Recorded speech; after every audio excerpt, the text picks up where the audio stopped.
Muli mapagpalang umaga po sa ating lahat. Ang batayang teksto na ating binasa kanina mula sa Mark chapter 7, 24 to 37 ay may malaking kaugnayan sa pagpapalago at pagpapalawak ng ating programa sa Kristiyanong edukasyon ng ating simbahan. Ito'y may dalawang bahagi na bagamat magkaibang pangyayari, mga kapatid, ay may isang mensahe na mananais sa ating iparating. Sa unang bahagi, nabasa natin yung pakikipag-usap ng isang babaeng Hentil na taga Syrophoenicia kay Jesus na isang Hudyo upang pagalingin ang kanyang anak na babae na sinasapian ng demonyo. Pangalawa, sa pangalawang bahagi, ang pagpapagaling naman ni Jesus sa isang lalaki na bingi at pigil. Controversial yung unang bahagi sa verse 24 to 30 ng mga talatang ito sapagkat labag kasi sa social norm na tinatawag. Alam niyo yung pag sinabing social norm, ibig sabihin kung ano yung nakasanayan na gawain, ugali, gawin, attitude sa isang lipunan. Kung ano yung practice ng nakararami. Yun yung social norm. Yung ginawa ng babaeng taga Syrophoenicia ay labag sa social norm ng mga Hudyo. Labag sa social norm ng mga Hudyo, lalo na sa mga lalaking Hudyo, ang makipag-usap, makipag-ugnayan sa isang babae, lalo na sa isang Hentil, sa publiko. Hindi pwede yun. Labag sa social norm o lihis sa social norm. Pag sinabi natin lihis, kumbaga sa mental state ng isang tao, abnormal. Hindi pangkaraniwan. Side note, yung teksto na ating binasa ngayon, yung tungkol sa babaeng ito, ay mababasa din natin sa Ebanghelyo ni Mateo, Kabanata 15, talata 21 hanggang 28. Doon pa lamang, mga kapatid, makikita na natin na kontrobersyal ang pangyayari nito sa mga tao sa panahon ni Jesus. At mababakas ito sa mga kilos at pananalita ni Jesus sa babaeng Hentil na iyon na parang hindi naaangkop sa kanyang pagiging mahabagin at maibiging Panginoon. Sa tingin ng ibang mga biblical scholars, tila hindi pa lubos daw nauunawaan ni Jesus ang tunay na layunin ng kanyang Diyos Ama para sa sangkatauhan na dapat niyang gampanan. Ito ay ang bigyan ng pagpapala at kaligtasan ang buong sangkatauhan. Ano man yung lahi, ano man yung paniniwala ng mga ito. Ang hirap lamang isipin na pagkatapos ipangaral ni Jesus ang tungkol sa tunay na kalinisan at kabanalan na nagmumula sa puso ng tao, di ba? Kung babalikan niyo yung mga unang verses sa chapter 7 ng Mark, verses 1 to 23, doon yung mababasa, tinuro ni Jesus, saan ba dapat nagmumula ng kalinisan? Sabi ni Jesus, hindi doon sa ipinapasok mo sa iyong bibig, kundi kung ano yung lumalabas sa bibig. Yun ang nakakapagparumi sa tao. Ang tunay na kalinisan, hindi lang makikita sa mga gawa, kundi sa kaibuturan ng puso ng tao. Yun yung punto ni Jesus. Pero pagdating dito, tila na sinubok si Jesus sa sarili niyang pangaral sa kanyang pagpunta sa lugar na itinuturing ng mga Hudyo na lugar ng mga maruruming tao. Kaya nga tinawag silang Hentile Sa mata ng mga Hudyo, ang hentil hindi tuli. Walang kaugnayan sa Diyos. Sa pagnanais kasi ni Jesus na mapag-isa upang makapagpahinga dahil sa pagod, sa naramdaman niyang mahabang pagministeryo niya, pumunta siya sa region ng Tiro. Isa itong lugar ng Roman province na Syro-Phoenicia, kung saan pinaninirahan ng maraming mga hentil. So, obviously, malaki ang chance na lahat ng mga kasalamuha niya, kakatagpo niya doon, mga hentil. Ayaw sana ni Jesus na gumawa pa ng maraming mga bagay o gumawa ng mga atensyon na mag-aagaw sa mga atensyon ng mga tao. Subalit isang babaeng hentil na taga-Syro ang nakabalita sa pagpunta doon ni Jesus. Kung kaya agad siya pumunta kay Jesus at kinausap na, Panginoon, pwede niyo po bang palayasin yung masamang espiritu na sumasanib sa aking anak na babae? Nagmamakaawa siya. Pero dito mapakikita mo, dito pa lamang makikita natin na may special dun sa babae niyo. Sapagkat kahit na siya isang hentil, parang kilalang kilala niya kung sino si Jesus. Isang dakilang manggagamot, lingkod ng Diyos, gumagawa ng mga himala. Pero sinabi ni Jesus sa kanya, kailangan ang mga anak muna ang pakainin. Hindi dapat kunin ang pagkain ng mga anak upang ihagis sa mga aso. Alam niyo kung anong ibig sabihin doon ni Jesus? Parang ano yan eh, parang metaphorical expression na sinabi niya, kailangan ang mga anak muna ang pakainin. Ibig sabihin, yung mga Hudyo muna, sapagkat sa paningin ni Jesus, sila yung anak ng Diyos. Sila dapat ang unang makatanggap ng biyaya ng Diyos. Hindi dapat kunin yung pagkain nila upang ihagis lamang sa mga aso. At ang aso na mga tinutukoy doon, yung mga hentil. Sapagkat nasa labas sila ng pamayanan ng Diyos. Sapagkat hindi sila hinirang. So, sa makatuwid, parang sinasabi ni Jesus, malayo yung ating agwat. Nakikita mo ba? Ikaw ay parang isang aso na naghahantay lamang na mahagisan ng pagkain. Sa panahon natin ngayon, maraming tao ang dog lovers. Sino dito ang dog lovers? Kahit pusa yung alaga niya, dog lovers kayo. Maraming dog lovers sa panahon natin ngayon. Pero sa panahon ni Jesus, ang aso ay tinuturing na marurumi dahil mahilig silang mangalkal ng basura eh. Marami pa rin naman ngayon eh, di ba? Pero sa ngayon, mas pinapahalagahan na ng mga tao. Meron na tayong protection para sa mga aso o sa mga pets. No? Labag na sa batas ang pagmalupitan ang mga alagang hayop.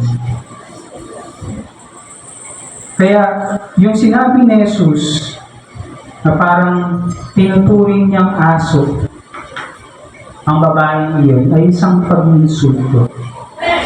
Subalit sa paggamit ni Jesus ng aso para ilarawan ng kalagayan ng babaeng hentil ay maaaring isang metaphorical na pamamaraan. Maaaring sinadya ni Jesus para ipakita rin sa maraming tao kung paano tinatrato nila ng mga Hudyo ang mga hentil. Hindi nila tinuturing na kapwa-tao. Tinuturing silang mababang uri, parang mga aso. Dahil tulad ng mga aso, tinuturing din ng mga hentil na marumi ng mga Hudyo. Hindi naman nagpatinag yung babae. sa tila pag-iinsulto sa kanila. At sinabi niya, "Tunay nga po, Panginoon, ngunit maging ang mga asong nasa ilalim ng mesa ay kumakain ng mga nalalaglag mula sa kinakain ng mga anak." Parang sinasabi ng babae, hindi naman ako kailangang maghintay ng ihahagis ninyo. Mag-aabang na lang ako ng malalaglag. Sapagkat tulad ng mga aso, nag-aabang lang din sila ng malalaglag sa mesa. Baka sakaling merong malaglag at makakuha sila ng pagkain. Sa katayuan ng babae, baka sakaling makakuha ko ng biyaya ng pahintulot ng Panginoon. At dahil doon sa sinabi ng babae, dahil doon sa tugon ng babae kay Jesus, umanga si Jesus sa kanya at ibinigay niya ang kanyang kahilingan. Sabi ni Jesus, "Dahil sa sinabi mo, maaari ka nang umuwi. Iniwan na ng demonyo ang iyong anak." Mapapansin na sa pagkakataon na ito, hindi sa pananampalataya ng babae umanga si Jesus, kundi sa kanyang sinabi. Madalas na gumagaling ang isang may sakit dahil ginagantimpalaan ng Panginoong Hesus ang kanyang pananampalataya. Ngunit sa aking palagay, malalim ang karunungan at pananampalataya ng babaeng hintil. Hinggil sa mayamang habag at grasya ng Diyos na taglay ni Jesus. Kung pag-aaralan natin mabuti yung kalagayan ng babaeng taga Syrophoenicia, alam niya yung sa kanyang sarili na may social boundaries sa pagitan ng mga Hudyo at Hintil. Una rito, sabi ko nga, hindi dahil tinuturing silang marumi sa kanilang pagiging pagano at makasalanan. Hindi din maaaring makipag-usap ang babaeng Hintil sa isang lalaking Hudyo sa publiko. Ang kanyang ginawa ay pangunahing gawain ng isang lalaki. Alam niyo po, pag sa community nila, kapag merong may sakit, ang unang pumupunta, naghahanap ng manggagamot, ang lalaki, ang tatay. Yun yung responsibilidad niya sa pamilya. Kaya kung maaalala nyo, yung si Jairo, yung anak niya na babae, nasa gilid ng kamatayan dahil sa malubhang sakit. Siya yung tumakbo at hinagilap si Jesus at nakipag-usap na pagalingin yung kanyang anak. Pero sa pagkakataong ito, hindi yung lalaki yung tumakbo. Isang babae, isang ina. Kaya maraming nagpapalagay na maaari itong babae, balo din. Hintil na siya, babae siya, tapos balo pa. Ang daming layers ng kanyang pagiging disadvantage. Di ba? Pero alam natin mga kapatid na alam natin yung kakayanan ng isang magulang, lalo na yung mga nanay. Alang-alang sa kanilang mga anak, gagawin nila ang lahat. Lalo na pag isang anak lang yan. Handa mong isuko ang lahat, alang-alang sa iyong anak. At sa pagkakataong ito, sinuong ng babaeng Hintil na ito, ang lahat ng balakid sa kanilang lipunan, makukuha lamang yung inaasam na kagalingan mula sa isang tanyag ng Hudyo. Alam niya na kahit paano may katotohanan sa sinabi ni Jesus, na sa mata ng mga Hudyo, ang katulad niyang Hintil ay para lang isang aso sa ilalim ng hapag ng Panginoon. Hindi karapat-dapat na magkaroon ng lugar sa palibot ng mesa at dapat ay makontento na lamang sa mga mumong nalalaglag sa sahig. Ngunit sino ba sa ating mga kapatid ang karapat-dapat sa grasya ng Diyos? Sino sa atin ngayon ang makapagsasabing, karapat-dapat ako sa harapan ng Diyos? Karapat-dapat ako sa Kanyang grasya. Sino sa atin ngayon ang makakapagsabing? Sinabi ni Apostol Pablo sa Roma, Kabanata 3, talata 23, sapagkat ang lahat ay nagkasala at walang sino mang nakaabot sa kaluwalhatian ng Diyos. For all have sinned and fell short in the glory of God. Wala sa atin ang talagang karapat-dapat sa habag at grasya ng Panginoon.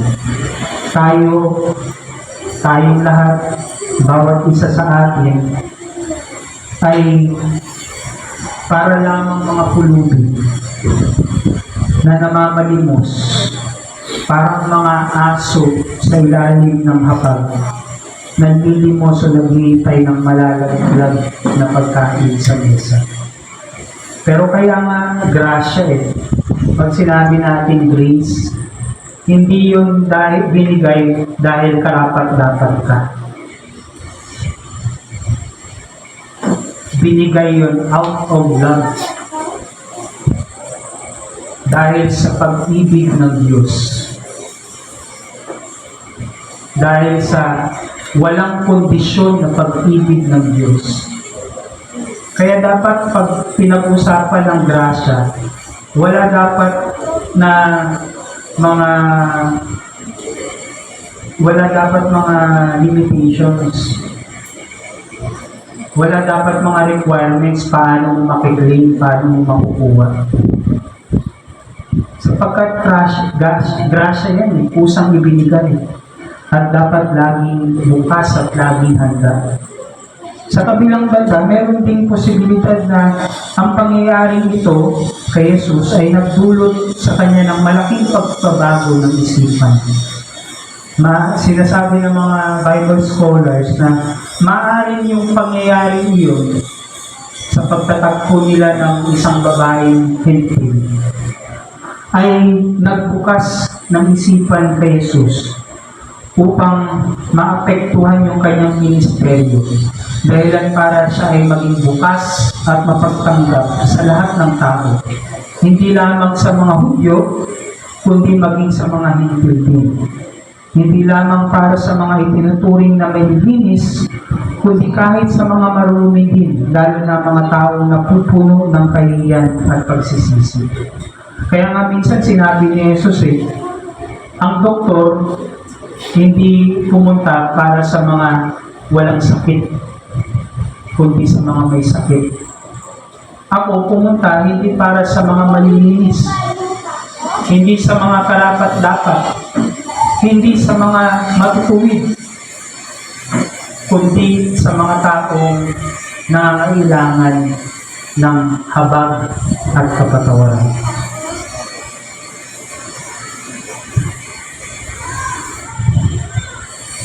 Hindi pumunta si Jesus para lamang sa mga taong itinuturing nilang sarili na malilinis, kundi sa mga marunong. Hindi lamang sa mga palasimba at mahigpit na tumutupad sa kautusan, kundi lalo sa mga may hina at walang kakayanan. Ipinapakita lamang nito ang ministeryo ng grasya at habag ng Panginoon ay wala dapat itinatangi. Walang kinikilalang kulay, kasarian, estado sa buhay o pisikal na katangian o kalagayan. Wala dapat kondisyon ang grasya ng Diyos. At makikita natin ang pagbabago sa naging ministeryo ni Jesus sapagkat sa mga sumunod na talata, pagkatapos ng pagtatagpo nila ng babaeng taga Syro-Phoenicia, umalis siya doon at tumuloy sa Sidon, saka dumaan sa lawa ng Galilea sa patungong Decapolis. At sa lugar din iyon, pinaninirahan din ng maraming mga Hintil. At doon naman, pinagaling niya ang isang lalaki na may kapansanan sa pagdinig at pagsasalita. So dito, hindi lang social aspect yung pinapakita, pati yung physical aspect. Kanina, social limitation, mga boundaries, mga hadlang.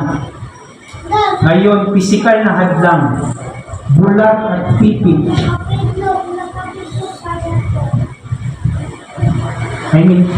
Pandinig pala, TV at saka pinig. No? Hindi nakakapagsalita, hindi rin nakakarinig. Paano niya makikilala si Jesus kung hindi siya makarinig? Paano niya malalaman kung sino si Jesus kung hindi niya naririnig ang mga sinasabi at patotoo ng mga tao? Doon pa lamang makikita na nagbukas si Jesus ng kanyang ministeryo. Ipinakita niya na ang kanyang ministeryo ay hindi lamang para sa mga Hudyo, kundi maging sa mga Hintil din. Hindi lang sa mga tao na kumpleto yung kanilang physical na katawan, kundi sa mga taong may physical na limitasyon. Maaaring pilay, bulag, ipit, dinig. Bukas ang grasya ng Diyos para sa lahat. Ang biyaya niya ay bukas at handa para sa lahat. Pagkatapos ng kanyang pagpapagaling sa lugar din iyon sa Decapolis, nagtipon ng maraming tao. Nakita niya ang kanilang gutom, kaya muli siyang nagpakain sa mga tao na nasa 4,000 sa pamamagitan ng 7 pirasong tinapay at ilang pirasong maliliit na isda. Dito ipinakita ni Jesus na kahit tayo ay hindi karapat-dapat sa pag-ibig at awa ng Diyos, tayo ay may lugar sa hapag ng kanyang grasya. Interesting na natapos yung kwento pagkatapos ng pangyayari yun. Nagpakain siya sa maraming tao. Nasa humigit 4,000 na tao. At nasa lugar siya ng Tiro at Sidon na kung saan pinaninirahan ng maraming Hintil. Marahil, maraming tao doon na pinakain niya, mga Hintil. Parang sinasabi ng Panginoong Hesus, ang grasya ng Diyos ay walang pinakilalang estado. Bukas para sa lahat. Lahat ay may lugar sa hapag ng kanyang grasya.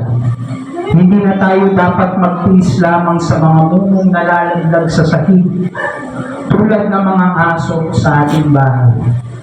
Tayo ay pinagkalooban ng Panginoon na makisalo sa kanyang inihandang salo-salo. Isang handaan na nagnanasang busugin ang ating mga nagugutom na kaluluwa. Yun yung purpose ng ating Christian Education Ministry.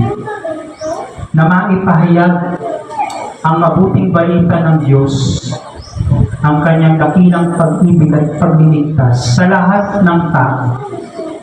Hindi lang yung mga tao dito sa simbahan. Kaya dapat nag-reach out tayo sa labas, mga kapatid, para napapalaganap natin ang mayamang habag at biyaya ng Diyos. Kaya sa ating paggampan ng ministeryo na pinagkatiwala ng Panginoong Hesus bilang kaanib ng Iglesia, hindi dapat tayo nakukontento lamang na paglingkuran ang mga nasa loob lamang ng simbahan. Kundi dapat natin ilabas ang ating pagmiministeryo sa mas malawak na komunidad na ating ginagalawan. Ang ating ministeryo ng Kristyanong edukasyon ay dapat bukas at naibabahagi sa lahat ng tao, maging sa mga itinuturing na marunong at mapasalanan, sapagkat wala silang pinag-iba sa atin. Tayo'y minsan mga pulubing din sa hapag at pag-ibig ng Diyos. Mga asong naghihintay na may malaglag na mumo sa lapag. Mga pinagkalooban ng Diyos ng espesyal na lugar sa kanyang masaganang habag. Huwag nawa natin ipagkait ang mabuting mensahe na ito sa iba. Atin itong ibahagi, ipamalita, at malugod na ikwento ang masaganang grasya at pag-ibig ng Diyos.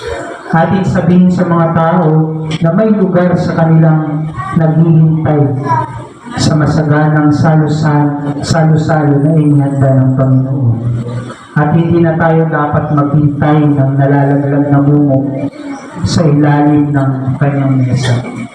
Marami tayong mga kakulangan at kahinaan, pero dapat hindi yun maging hadlang para lumayo tayo sa Diyos.